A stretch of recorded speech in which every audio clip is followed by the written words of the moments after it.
اس کو کہتے ہیں عصبیت. کیا کہتے ہیں؟ عصبیت. اب عصبیت کا لغوی معنی کیا ہے؟ عصبیت کا لغوی معنی، پہلے عصبیت کو تو سمجھنا. عصبیت کہتے کس کو ہے؟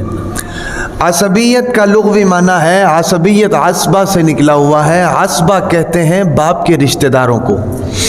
باپ کے جو رشتہ دار ہوتے ہیں نا جی، ان کو عصبہ کہتے ہیں. اور عصبیت بھی وجود اسی بنیاد پر آتی ہے کہ میرا باپ بڑے خاندان کا ہے، میرا باپ نامور شخص تھا، میرا باپ جناب اونچے درجے کا بندہ تھا، فلانے لوگوں کے ساتھ میرا باپ بیٹھتا رہا ہے، فلانا کارنامہ میرے باپ نے سر انجام دیا ہے. پھر اس کے ساتھ اس کے جناب چاچے ہو گئے، تائے ہو گئے ہیں بھئی، اس کے جتنی بھی رشتہ دار فیملی ہے، ان کو عصبہ کہتے ہیں. عصبہ. اور انہی بنیادوں پر انسان جو ہے فخر کرتا ہے. آپ دیکھتے ہیں یہاں پر کتنے ایسے خاندان اور قبائل موجود ہیں ہمارے اپنے علاقے میں. ایک آدمی ہے، اس کے بیٹے ہیں جناب 12 بیٹے ہیں، 13 بیٹے ہیں، 15 بیٹے ہیں بھئی. وہ اپنی اس افرادی قوت کے اوپر فخر کرتے ہیں، اس جتے کے اوپر فخر کرتے ہیں.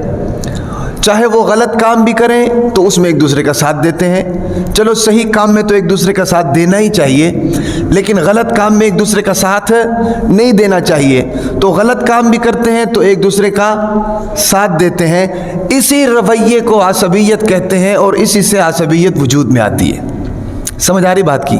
جیسے میری گلی ہے، میری گلی کے اندر بڑے بڑے خاندان کے لوگ آباد ہیں بھئی، بڑے بڑے گھروں کے لوگ آباد ہیں. اگر ہر بندہ اپنے اوپر فخر کرنا شروع کر دے گا تو گلی کی تو اہمیت نہیں رہے گی، محلے کی تو اہمیت نہیں رہے گی. کیونکہ میرے محلے کے اندر غریب لوگ بھی رہتے ہیں، میرے محلے کے اندر نچلے طبقے کے لوگ بھی رہتے ہیں، اور میرے محلے کے اندر بڑے طبقے کے لوگ بھی رہتے ہیں. ہونا تو یہ چاہیے کہ ایز اے انسان سب میں برابری ہونی چاہیے نا جی. لیکن اگر ایک بندہ یہ کہے کہ میں اونچے خاندان کا ہوں تو جو نیچے خاندان کے لوگ ہیں ان کی بے عزتی ہوئی کہ نہیں؟ ان کا وقار ختم ہوا کہ نہیں؟ تو اسی چیز کو عصبیت کہتے ہیں. سمجھ آ رہی بات کی؟ اب عصبیت کا اصطلاح میں عصبیت کسے کہتے ہیں؟ حضور نبی اکرم صلی اللہ علیہ وسلم سے کسی نے پوچھا کہ اللہ کے نبی مل عصبیہ، عصبیت کسے کہتے ہیں؟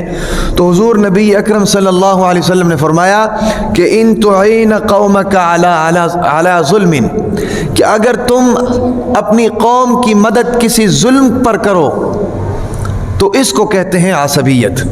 یعنی تمہاری قوم ہے، ظالم ہے، کسی شخص پر ظلم کر رہی ہے، تم بجائے اس کا ہاتھ روکنے کے اس کے دستے بازو بنو تو اسی کو عصبیت کہتے ہیں. اگر آپ کی قوم کا بندہ ہے، اس پر ظلم ہو رہا ہے، اس پر ظلم ہو رہا ہے، آپ اس کی مدد کرو تو اس کو عصبیت نہیں کہتے. یہ تو باعث ثواب کام ہے، یہ ایسا تو ہونا چاہیے، ایک دوسرے کی مدد کرنی چاہیے. لیکن اگر آپ کی قوم کا بندہ ہے، وہ کسی کے اوپر ظلم کر رہا ہے بھئی، کسی کا حق دبا رہا ہے، تو آپ کا یہ فرض بنتا ہے کہ آپ اس کو روکیں. اللہ کے نبی نے کیا فرمایا؟ من رأى منکم منکرا فلیغیرہ بیدہ، کہ جہاں پر تم برائی کو دیکھو تو تمہیں چاہیے کہ تم اپنے ہاتھ سے اس کو روکو. فإن لم يستطع فبلسانه، اگر ہاتھ سے نہیں روک سکتے ہو تو پھر تم اس کو زبان سے روکو.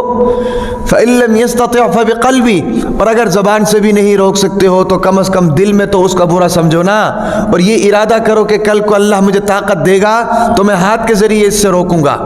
یہ 3 درجات بیان فرمائے، اور پھر اس کے بعد فرمایا کہ وذالک اضعف الایمان، یہ ایمان کا کمزور ترین درجہ ہے. اگر کوئی دل میں بھی برا نہ سمجھے نا تو اس کا مطلب یہ کہ اس کا ایمان بالکل اینڈنگ پوائنٹ پر ہے، ختم ہونے والا ہے، کہ ایک برائی کو وہ برائی ہی نہیں سمجھ رہا. تو عصبیت، اس کے بعد پھر عصبیت وجود میں آتی ہے کہ ایک آدمی ظلم کر رہا ہے، میرے قبیلے کا آدمی ہے، میں اس کو ہاتھ سے بھی نہیں روک رہا ہوں، زبان سے بھی اس کو نہیں سمجھا رہا ہوں، دل سے بھی اس کو برا محسوس نہیں کر رہا ہوں، بلکہ اس کے ساتھ اس کام کے اندر جناب برابر کا شریک بن رہا ہوں، برادری کی بنیاد پر، قومیت کی بنیاد پر، حسب نسب کی بنیاد پر، خاندان کی بنیاد پر، رشتہ داری کی بنیاد پر. تو اسی چیز کو عصبیت کہتے ہیں، حضور نبی اکرم صلی اللہ علیہ وسلم نے فرمایا. اور پھر ایک جگہ پر حضرت عبداللہ ابن مسعود رضی اللہ تعالی عنہ فرماتے ہیں کہ خاندان کے ساتھ دست بازو بننا، حالانکہ خاندان ظلم کر رہا ہے، اس کے ساتھ دست بازو بننا، فرماتے ہیں ایسا ہے کہ جیسا ایک اونٹ نہر میں گر رہا ہے اور آپ اس اونٹ کو دم سے پکڑ کر نہر سے باہر نکال رہے ہیں۔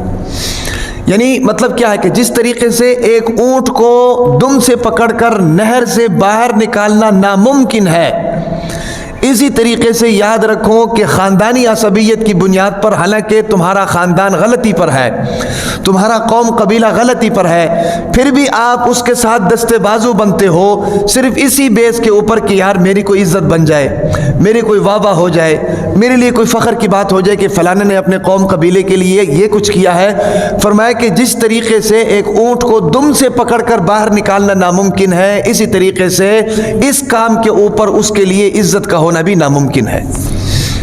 آج دیکھو نا، ہم اپنی قوم کے ساتھ اسی بیس پر کھڑے ہوتے ہیں نا جی، میری قوم کا بندہ ہے، میرے لیے عزت کی بات ہے، میرے لیے فخر کی بات ہے، حالانکہ قوم غلطی پر ہو، حالانکہ خاندان غلطی پر ہو، حالانکہ قبیلہ غلطی پر ہو، لیکن ہم اس کی اس غلطی کی طرف نہیں دیکھتے ہیں،